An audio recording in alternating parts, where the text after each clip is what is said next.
couple combos I've been really wanting to do, so let's just dive in. We have the new necklace, rectangle chain. Super cute. It's like a classic paperclip style. This one is the 14-inch, and I just feel like it's such a cute choker. I think when you have like this big chain, oh my god, can we just take a moment for the sparkle? With this chain as a choker, if we did like a thicker one, I believe this one is 18 inches long. I feel like if we did that and added the mini, can you see that? The mini circle pendant to it, I think that would be just super cute. So let's try that. Ooh, that's so cute. Look at that.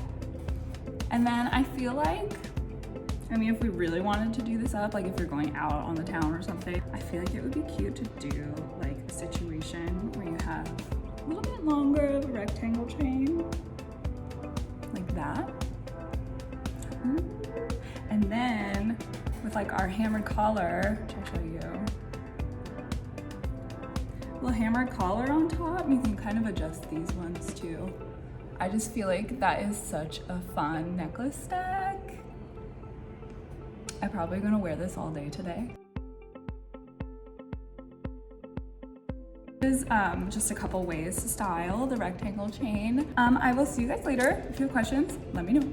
Bye.